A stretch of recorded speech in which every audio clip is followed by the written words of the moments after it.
Desde hoy vamos a estar algunas semanas profundizando en lo que es el pacto de gracia, pero quiero hacerle unas preguntas. ¿Usted es evangélico? ¿Eh? A mí, por el hecho que uso cuello angelical, muchos me dicen padre, ¿verdad? Yo soy cristiano, pero de repente evito un poquito la palabra evangélico por el trasfondo que vemos. Porque la gente nos dice, entonces usted es canuto, de los que predican en la calle. ¿Se da cuenta que esa rata? Usted de los que se van en la esquina a predicar en la calle. Yo prediqué en la calle un tiempo, ¿ya? Y nos dicen tan divididos que están, ¿ah? Pues existe iglesia tanto, un hermano se enoja, se va con dos familias, forma otra iglesia, y tan divididos. En cambio, dicen ellos, los católicos estamos tan unidos, los católicos también están divididos por las vírgenes, por los santos, ¿ya? Tan divididos que están. Pero, ¿realmente soy evangélico? ¿Ya? ¿Sabe que cuando miramos eso y lo que está pasando ahora, hay dos posturas muy marcadas, ¿ya? Especialmente en lo que son las denominaciones que existen y las personas que van a un lugar que no hay ninguna denominación. Por ejemplo, tenemos que saber que conocer y comprender lo que creo debería llevarme a vivir y compartir lo que digo ser. ¿Qué significa eso? Si yo creo tal cosa como orábamos un ratito atrás, yo debería vivir y compartir lo que yo digo ser, lo que yo digo creer. Pero como a veces no hay una definición de lo que se cree, se comparte cualquier cosa. O hay un verdadero mezcla que es muy dañina de creencias. Por eso hay dos posturas que se ven. Por ejemplo, algunos simplifican a su mínima expresión lo que creen y lo que son. ¿Ya? Afirman, soy cristiano y creo en la Biblia. Con eso es suficiente. ¿Ah? ¿Para qué más? Si soy cristiano y creo en la Biblia. Pues, ¿qué diría usted si yo le digo que espiritistas, que ocultistas, que satanistas también usan la Biblia?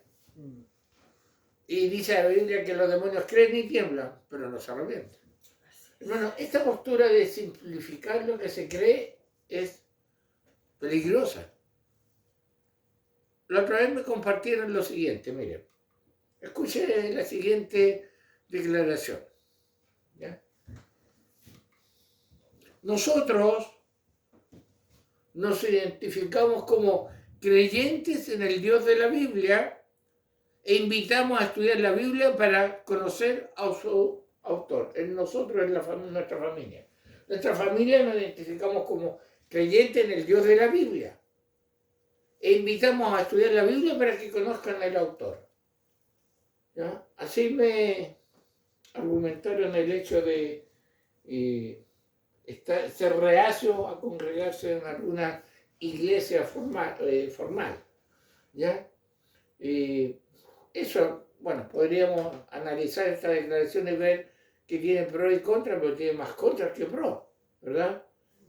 Creyente de la Biblia y el autor, eso va a depender del matiz que le dé la persona que esté a cargo del grupo, ¿ya? Es una postura. Y la otra postura son aquellos que complican a su máxima expresión lo que creen y son. Afirman, yo soy de origen tanto, quinta generación, y conozco de memoria tal cosa, por lo tanto, marcan, su fe es tan complicada que es lo opuesto de lo simplificado que vemos arriba. ¿Ya? Entonces, para que usted pertenezca a ese grupo, se tiene que saber el catecismo, se tiene que saber lo otro, tiene que vivir tal experiencia y tiene que, ojalá, buscar algún pariente de algún evangélico famoso. Entonces, se da cuenta que esos extremos, hermano, esos extremos son peligrosos y debemos evitarlos. El simplificar lo que uno cree o complicarlo de tal manera que al final las tradiciones de hombres son más fuertes que lo que la palabra de Dios dice. O simplificarle de tal manera que da lo mismo lo que se crea es contar que conozcan a Dios Pero conocerlo, ¿qué es conocer a Dios? ¿Qué pasa con el concepto bíblico y todavía vigente de la iglesia local? Y de cómo tiene que estar conformada la iglesia local y cómo debe adorar a Dios. Dijo, quedó obsoleto.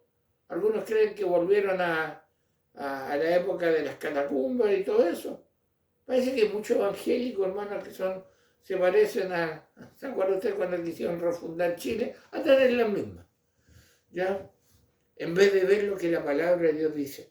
Estos extremos son peligrosos, pero, hermanos, debemos tener claro lo que creemos y poseer una identidad teológica, bíblica definida. O sea, yo tengo que tener claro en qué creo, especialmente en lo que Dios tiene estipulado en su palabra. ¿Ya? ¿En qué creo? ¿Para qué? No por qué. ¿Para qué? Para lo siguiente, para que ya no seamos niños fluctuantes, llevados por doquiera de todo viento de doctrina, por estratagema de hombres que para engañar emplean con astucia la artimaña del error. Eso sucede cuando yo no tengo una identidad bíblica, una identidad de creencias clara. Me voy por cualquier moda, el predicador de moda, el pastor de moda, la denominación de moda. Si no me comulgo con eso, me voy a lo que yo pienso que tengo que enseñar. ¿Ah? Y creo mi grupito, mi sectita chica ahí, que me dé en total obediencia a lo que yo digo. ¿Ya? Entonces, tenemos que tener una identidad. Y así, en la práctica, vivir como Dios indica. Si yo sé lo que creo, puedo vivir como Dios indica.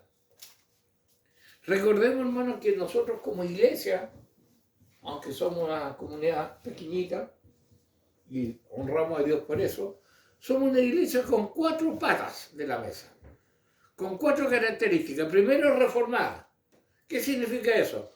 Creemos en la sola reforma y todo el movimiento que se separó del romanismo. ¿Ya? Pero también marcamos protestante. ¿Por qué? Porque el protestantismo, una de las características es que no acepta, por ejemplo, el ministerio supuestamente de Pedro como papa. ¿Ya? Entonces, esas 2 características, pero además somos una iglesia histórica. ¿Qué significa? Que las creencias que compartimos, que enseñamos, que aceptamos, están históricamente comprobadas. No es algo que apareció hace 100 años, 20 años atrás, no. Está desde la época bíblica, usted lo empieza a recorrer, la enseñanza se mantiene, es histórica. Y también confesional. Creemos en confesiones de fe. La confesión de fe de Westminster, los catecismos. Alguien dijo, ¿eso están inspirados? No, están basados en la Biblia. ¿Y para qué sirven? Para proteger a la iglesia de la herejía y de la apostasía que anda. Porque si no hay estos elementos para ver si lo que creo es así o no es así, puedo creer e interpretar de cualquier manera el versículo. Y es el peligro cuando yo digo, no, yo no me pego ni a este movimiento teológico ni al otro, que yo interpreto a lo Frank Sinatra, a mi manera. ¿Ya? Pero ¿sabes qué? Yo le puedo decir a esos intérpretes a su manera que no es a su manera, porque ellos en algo se basan, al menos que Dios le hable en sueños. ¿Ya? Pero recordemos que lo que somos como iglesia. Esto nos permite delimitar e identificar las verdades bíblicas necesarias ante un tsunami de creencias que hay hoy en día que está arrasando con mucha iglesia, creyente, familia, es un tsunami. Y usted sabe que lo más dañino del tsunami es toda la mugre que trae, que arrastra, todos los desechos. Bueno, teológicamente es así. Entonces, la gente como ve que las denominaciones, las iglesias, lamentablemente muchos pastores, abusan, ¿ya? Hay escándalos, se van y no quieren asociarse con nadie y crean su propio mundo, chicos. ¿Ya? Y eso, hermano, en la práctica es peligroso. ¿Ya? Hermano, entonces, un aspecto básico que debo conocer, comprender y vivir es el llamado pacto de gracia. Estuvimos hablando sobre renovar el pacto por varias semanas. Hoy día nos vamos a meter un poquito más qué es este asunto del pacto de gracia. Y me gustó esta imagen, es de una iglesia en Escocia, una de las iglesias que fue parte clave de la reforma y todo.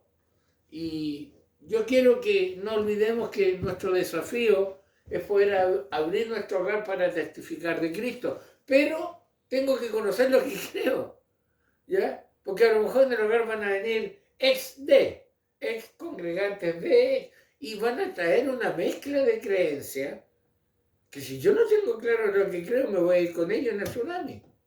Entonces, por eso vamos a empezar a ver unos aspectos fundamentales del pacto de gracia. Hoy día vamos a hacer una introducción a esto, porque es algo que tenemos que tener claro.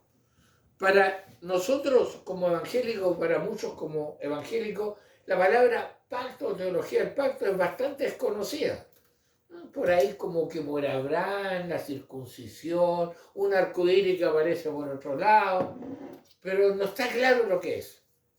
Y eso produce en la práctica bastante daño espiritual. Por eso, hoy día vamos a introducir eso porque vamos a ver este pacto, ¿ya?, de una manera externa, de una manera terrenal, de una manera práctica, ¿ya? Entonces hoy día vamos a ver algunas cosas y repasar cosas que hemos estado mirando. Por ejemplo, sabemos que un pacto es un acuerdo o un convenio entre dos o más personas, ¿ya?, o partes.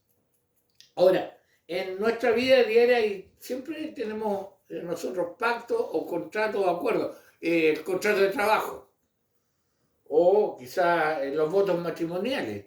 Esos son acuerdos, ¿ya? ¿Se acuerdan que vimos que algunos eran mutuos y otros eran de una sola parte? Los pactos de Dios son unilaterales, ¿ah? Vienen de Él. Él coloca las condiciones. Nosotros no llegamos a un acuerdo después de un paro con Dios, un acuerdo y él cede. No, está estipulado en su palabra. Ahora, Dios ha decidido relacionarse con nosotros por medio de acuerdos que la Biblia le llama pacto. ¿Cómo se relaciona Dios con su pueblo? Por medio de pacto, por medio de acuerdos. Pues no son acuerdos que dice, a ver, Abraham, ¿qué te parece? ¿Sí, y si bajamos? No. Dios lo coloca porque es Dios y sabe lo mejor para su pueblo. El propósito de Dios en la historia es gobernar. ¿Qué cosa? Su reino. Desde la creación hasta ahora y desplicar su reino santo. ¿Cómo lo hace? A través de pactos. Así ha estado administrando, gobernando. Cuando Génesis 3:15 da la promesa de un Salvador, ahí empieza a gobernar su reino a través del pacto de gracia y sus diferentes administraciones. No es que hayan un pacto no sirvió, viene otro, no, se está administrando y lo vamos a dejar, espero más claro, de una época a otra. Y vamos a ver, bueno, ¿qué tiene que ver esto con el siglo XXI? Muchas cosas, ¿ya? Pero el Señor gobierna y el Señor se relaciona con su pueblo a través de pactos. ¿Ya? No tiene otra forma. El primero de estos pactos es lo que se llama el pacto de obras, que se hace en el Edén, que se hace con Adán. ¿Ya? Es el primer pacto que hablan los teólogos que han identificado. Y el segundo, el pacto de gracia. ¿Ya? Ustedes, y el pacto davídico, y el pacto noético, y el pacto... Espérense un poquito. Estamos hablando que para aclarar este punto hay dos pactos, el de obra y el de gracia. ¿Qué es el pacto de obra? ¿Qué fue o qué es? Cuando Dios hizo un acuerdo, llegó a un pacto con Adán y en él con todos nosotros. Adán nos representaba legalmente a todos nosotros. Entonces cuando Dios le coloca, hace el pacto con Adán, está haciendo un pacto con toda la humanidad. Le promete vida si obedece y muerte si desobedece.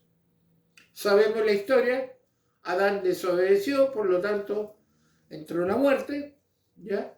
Y desde ese instante toda la humanidad, todo quien nace, viene a un estado de pecado y de miseria. Podría decir que gracias a todo esto somos pecadores, corrompidos, culpables, condenables.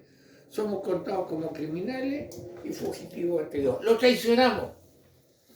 Pero yo no estaba en Edén, pero está Adán. Ya. Cuando una persona dice, ¿por qué Adán no? Yo no acepto eso, entonces tampoco acepte lo que hizo Cristo por ti. Porque fue uno, el segundo Adán que se llama. ¿Ya? Entonces, hermano, fijémonos en esta escena. Pacto de obra, en el Edén, es violado un rey. ¿Sabes qué? Cualquier rey terrenal, ante una ofensa de tal magnitud, ¿qué hace? Ejecuta a los traidores. ¿Sabe qué? Debería, si miramos en cierto aspecto del hecho de Dios, cae muerto Adán y Eva. Se acabó este asunto. Me fallaron. Pero Dios, siendo sumamente misericordioso, decidió hacer un segundo pacto con nosotros. El primero, el de obra, falló. Entonces, ¿qué aparece ahí? El pacto de gracia. ¿Ya? ¿Se da cuenta? Pacto de obras con Adán, falla. ¿Qué merecía la muerte inmediata? Dios en su misericordia ejecuta otro pacto, el de gracia. ¿Y qué es eso? Lo conocemos. Por medio de este, el Señor nos da la posibilidad del perdón de pecado y reconciliación con Él. Nos extendió su clemencia ofreciendo no pagar nosotros por nuestras transgresiones, ya que Él mandó a su Hijo. Eso es el pacto de gracia. ¿Ya? Fallamos, en Adán fallamos todo. Entonces, en Génesis 3:15 está la promesa y ahí la ejecución y el inicio del pacto de gracia. Ahora, para que todas estas bendiciones del pacto lleguen a ser nuestras, se necesita una única condición: fe y arrepentimiento, conversión. O sea, la persona cuando nace de nuevo y se ejecuta la conversión, entra a disfrutar las bendiciones del pacto. En el aspecto eterno, la vida eterna. En el aspecto terrenal, las maldiciones o bendiciones. Esa forma de bendecir siempre ha sido la misma, tanto en el Antiguo como en el Nuevo Testamento. Dios, a contar de Génesis 3:15, no ha cambiado la forma de bendecir o maldecir. ¿Ya? No es que en el Antiguo Testamento la salvación era por obra y en el Nuevo por gracia, no. Siempre el pacto de gracia ha estado presente. Lo vamos a seguir mirando. Usted dirá, pero pastor, yo he leído que hay otros pactos. ¿Ya? Por ahí con una denominación hay una diferencia, que ellos no aceptan el pacto con Abraham, por lo tanto no aceptan la circuncisión, por lo tanto no aceptan el bautismo de niños, de hijos de creyentes. ¿Ya? Pero mire, fíjese esto. Todos los pactos después de Adán, después que viene el pacto de obra, son manifestaciones del pacto de gracia. No son otro pacto. Manifestaciones, por ejemplo, el pacto noético, el pacto abrámico, el pacto mosaico, el pacto davídico, todos son en esencia un mismo pacto, el de gracia. Son diferentes manifestaciones, diferentes administraciones, pero ¿cómo se llama el pacto de gracia? ¿Por qué es tan diferente? Porque están en épocas diferentes. ¿Ya? Entonces, no hay otro pacto aparte del pacto de gracia, pero sí hay manifestaciones diferentes de él. Claro, usted me puede decir, ¿hubo modificaciones? Sí. ¿Hubieron adiciones? Sí. ¿Y mayores especificaciones? Sí. Sí.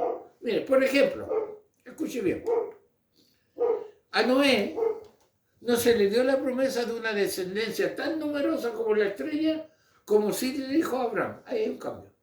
No se le dijo, tu descendencia será como la... No. ¿Ya? Ahí hay una modificación. A Abraham no se le habló a todo un sistema sacrificial como sucedió con Moisés. ¿Ah? Abraham no se le pidió lo que se le pidió a Moisés en cuanto a sacrificio. Sin embargo, a pesar de estas variaciones, la esencia siempre permaneció intacta, un mismo pacto de gracia. ¿Ya? Esas modificaciones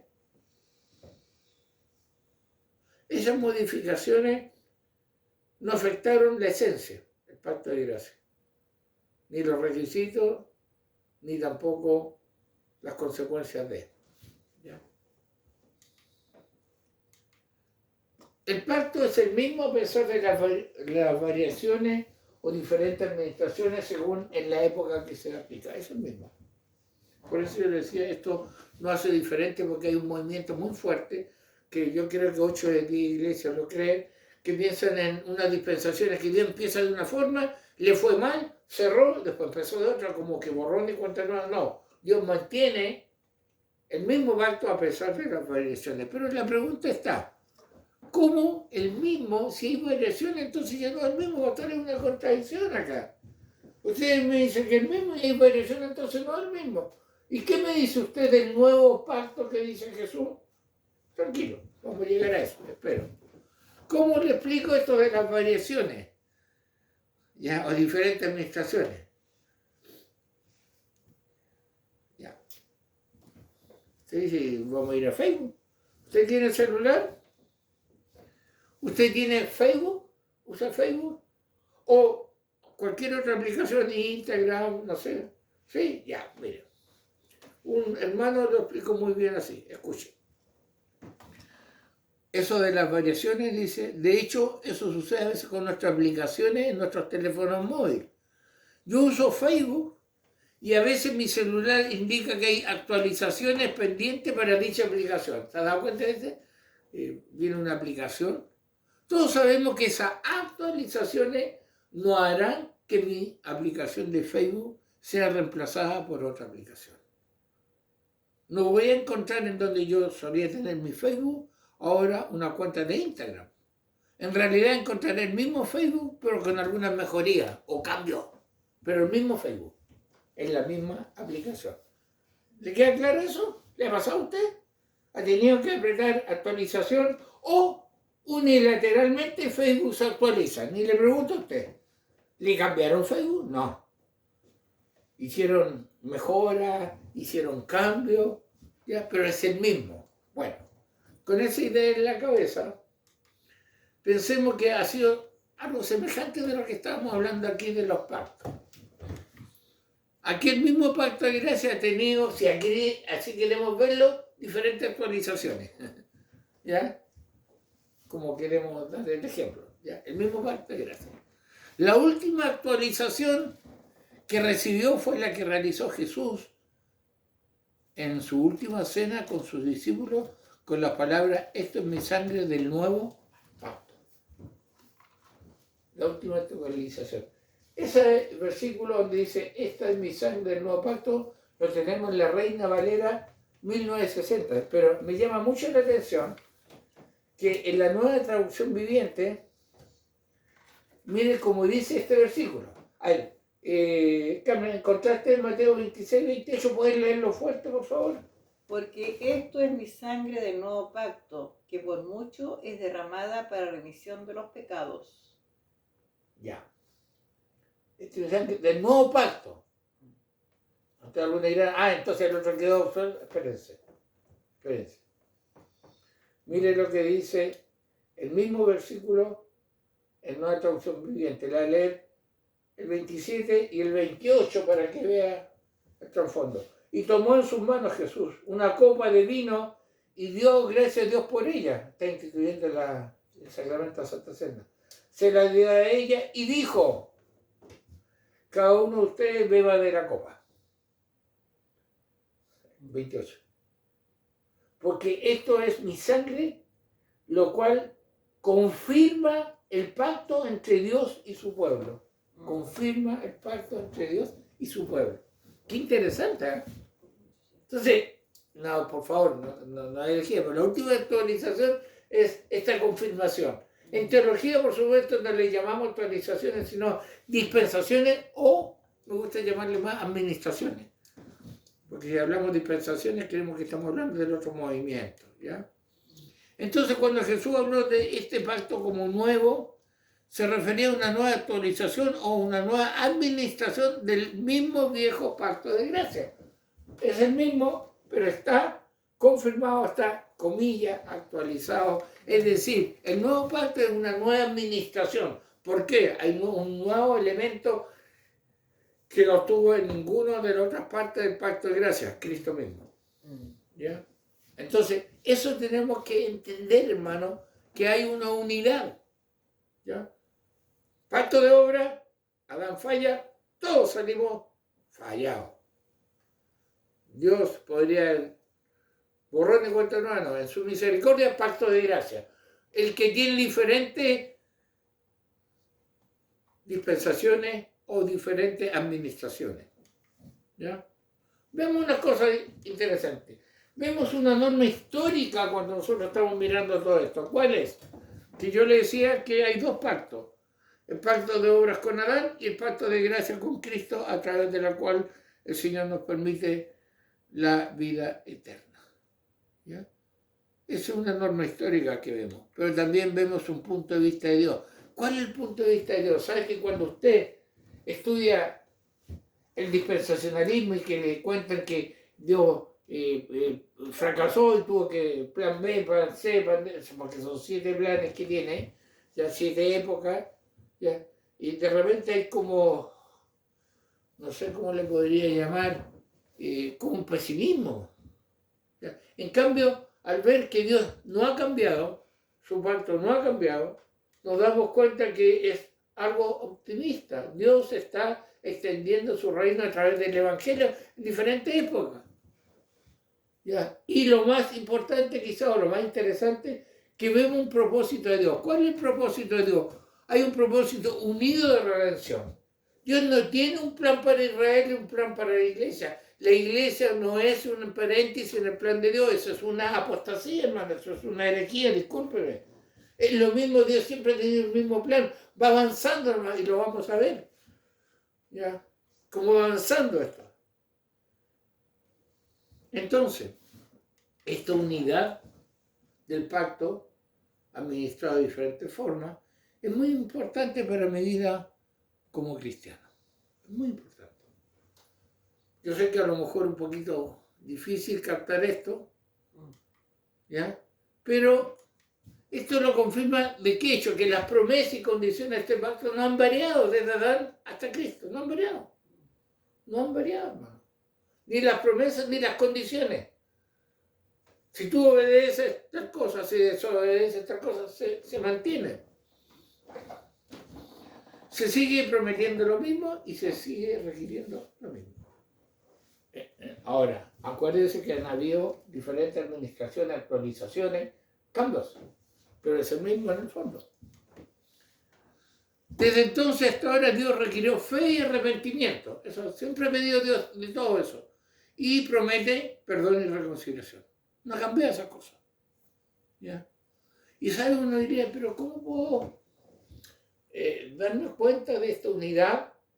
Que eso no es un Antiguo y Nuevo Testamento. Sí, hay cosas que ya quedaron obsoletas del Antiguo Testamento, que eran directamente solo para Israel étnico, pero hay otras que permanecen y que están estipuladas dentro del pacto.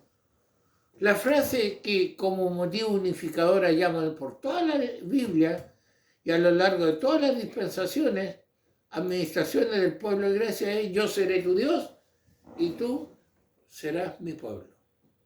Esta promesa abarca todas las demás y las unifica. A grandes rasgos, este pacto de gracia. Tú serás, yo seré tu Dios, tú serás mi pueblo. Ha pasado por diferentes etapas este pacto, y el nuevo pacto es una confirmación del antiguo pacto de gracia. Y hay un Dios y un pueblo. Un Dios y un pueblo. Hermano, entonces, viendo todo esto, ¿cómo influye hoy en mi vida como escogido de Dios? ¿Afecta o no afecta el pacto, que el pacto sea el mismo, solo administrado de diferentes formas? Bueno, y tanta teología, ¿de qué me sirve mi diario vivir? Es bueno preguntarse eso. Bueno, mejor debería preguntarme cómo me debería influenciar. ¿Ya? ¿Cómo debería influenciar saber esto? Dios establece un pacto de obras con Adán, falla, inmediatamente en su misericordia el pacto de gracia que hasta hoy está vigente. ¿Ya? ¿Cómo afecta eso? Bueno, varias cosas. Deuteronomio 28, cabrón, por favor. Podemos decir que 15 y 16, cuando yo te diga. Si yo creo, por ejemplo, que Deuteronomio 28, 15 y 16, si yo creo actualmente, yo leo esos versículos que dicen de la siguiente manera. Ya, fuerte. Pero acontecerá, si no oyeres la voz de Jehová tu Dios, para procurar cumplir todos sus mandamientos y sus estatutos que yo te intimo hoy, que vendrán sobre ti todas estas maldiciones y te alcanzarán. Maldito serás tú en la ciudad y maldito en el campo. Y siga. Ahora, si yo creo que eso es exclusivamente para el pueblo de Israel y no para la iglesia actual, tendré serios problemas en mi diario vivir. ¿Sabe por qué? Porque ya Dios no hace eso. Puro amor nomás. Así que hago lo que quiero. Total, estoy bajo la gracia. Alguien dijo, no es la gracia, eso es desgracia. ¿Ya? Eso me afecta si yo no creo que el pacto es uno. ¿Qué más? Podríamos decir que afirmar que existe un pacto para Israel, o sea, un plan para Israel, y otro pacto para la iglesia, resulta en creyentes con vidas dobles o muy relajadas, ya que su argumento será, eso es para el Antiguo Testamento, para Israel, así que no, para mí no. No, ya como Dios. Leímos en nuestra lectura de Josué cómo Dios trató acá. No. Antiguo Testamento, pueblo de Israel, nosotros, puro amor. O sea, tú puedes hacer lo que te dé la gana, violar el pacto de Dios, violar la palabra de Dios y no tener consecuencias. Hermano, preocúpate si tienes esa postura. Preocúpate mucho. Porque eso es solo misericordia y no hay justicia. Y Dios es misericordia y justicia. ¿Qué más nos afecta o debería afectarnos a esto? Bueno, tengo la seguridad de que Dios no varía en sus promesas y condiciones. Él no cambia. Dios no manda un WhatsApp diciéndonos o un archivo diciéndonos que cambió sus condiciones. No, son las mismas. Tanto las promesas, tanto las condiciones. Y podemos decir un mismo pueblo, el pueblo escogido de Dios, no hay dos. Un mismo pacto, el pacto de gracia, hasta hoy vigente. Y un mismo Dios debería darme seguridad, no cambia. Ahora que todo cambia, hermano, que todo dura tan poco y se modifica, Dios no cambia. Sabiendo estudiar bien la palabra de Dios, nos damos cuenta de esto. Vuelvo a hacer la pregunta. ¿Afecta o no afecta que el pacto sea el mismo, solo administrado de diferentes formas? Sí afecta y más de lo que pueda imaginar. Sí afecta. No nos damos cuenta. Pero como nos han enseñado mal, como están enseñando mal, el pueblo está obrando mal. Y está violando el pacto y está llevando maldición sobre ellos. Vamos a ver después la parte individual y la parte grupal. ¿Ya? Sobre ellos, sobre su familia y sobre la nación. ¿Tanto, pastor? Sí, tanto. ¿Ya? Afecta más de lo que puedo imaginar. ¿Por qué, hermano? Si yo creo que Dios es soberano, amén, que no cambia, entonces creo que su forma de gobernar es a través del pacto de gracia y sus diferentes administraciones. Tampoco cambia. Va a administrar de diferentes formas, pero no ha cambiado el pacto. Ni tampoco muchos de los que tiene el Antiguo Testamento. Hermanos, sácate de la cabeza eso que el Antiguo Testamento es para Israel y el Nuevo para la Iglesia, porque es mentira. Ambos testamentos tienen principios, tienen promesas, tienen condiciones y tienen pacto para la Iglesia actual. ¿No? ¿El Antiguo Testamento es todo para Israel? Bueno, mira. Por ejemplo, Isaías 43, 1 y 2 es para mí, te lo voy a leer. No temas, porque yo te redimí, te puse nombre. Mío eres tú. Cuando pases por las aguas, yo estaré contigo. Y si por los ríos, no te anegarán. Cuando pases por el fuego, no te quemarás, ni la llama arderá en ti. No, pero es para los israelitas, hermano, no es para ti. ¿Tú crees eso? Es para mí, hermano. Esa promesa está. Y está escrita en el Antiguo Testamento. Si yo creo que hay esas supuestas divisiones, pierdo esa promesa tan grande. ¿Te das cuenta, hermano, que hay que ser cuidadoso en eso? Por eso, Jeremías, capítulo 7, versículo 23, es muy importante respecto a lo que estamos viendo, esta introducción. ¿Ya? ¿Qué dice Jeremías 7, 23, por favor? Mas esto les mandé diciendo, escuchad mi voz y seré a vosotros por Dios, y vosotros me seréis por pueblo, y andad en todo camino que os mandé para que os vaya bien. Bueno, este mismo versículo dice así, esto les dije, obedézcanme y yo seré su Dios, y ustedes serán mi pueblo. Hagan todo lo que les diga y les irá bien. ¿Ya? Esta promesa abarca a todas las demás y las unifica. Y esto, hermano, a grandes rasgos, es el pacto de gracia. Yo soy su Dios, ustedes son mi pueblo. Si ustedes me obedecen, son mi pueblo, y si hacen lo que yo les diga, les va a ir bien. Si no me obedecen, les va a ir mal. ¿Ah? Entonces, hermano, hay un desafío de nosotros, de este pacto de gracia a veces se toma solamente del área espiritual, del área eterna, que no es malo, hay que ver, conocerlo, pero aterrizarlo, llevarlo a nuestro diario vivir es el desafío. Lo que viene dentro de esta serie de mensajes, bueno, hablaremos de algún aspecto poco mencionado del pacto de gracia, ¿ya? Y los siguientes aspectos irán enfocados a la administración externa del pacto de gracia. Eso significa que nuestra mirada en los siguientes sermones permanecerá más en cosas terrenales que en celestiales. ¿Ya? Este pacto, que lo vemos, que espero que haya quedado claro que está vigente, ¿ya? Este pacto tiene un aspecto, una administración externa e interna, un aspecto eterno y un aspecto terrenal, ¿ya? Y vamos a meternos en las cosas terrenales. ¿Por qué? No es que no queramos ser espirituales, porque perdemos mucha riqueza, muchas bendiciones al desconocerlo. Así que el desafío está. ¿Ya? El desafío está. Inclusive vamos a lograr comprender, hermano, que en el aspecto del pacto hay un aspecto individual y otro aspecto grupal.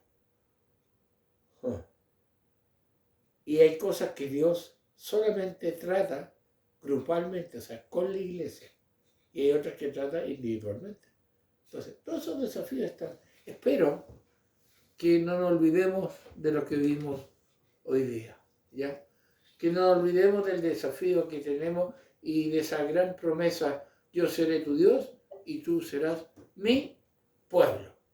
Así que te animo a que vuelvas a mirar el mensaje, te animo a que si quieres los power me los pidas, pero que vayamos entrando en esta maravilla que se llama el pacto de gracia, que es la Biblia, que es la palabra de Dios, que en el fondo es cómo Dios trata con su pueblo y cómo gobierna. Y dentro de eso hay promesas enormes, pero también advertencias, si nos desviamos. Oramos. Señor, gracias por tu palabra, gracias por el cuidado, Señor, y gracias porque no cambia ni tu pacto, ni tu palabra, ni tus promesas. Y eso nos da seguridad. Ayúdanos, Señor, no solo a entender, sino a vivir el día a día sabiendo que tú eres un Dios inmutable.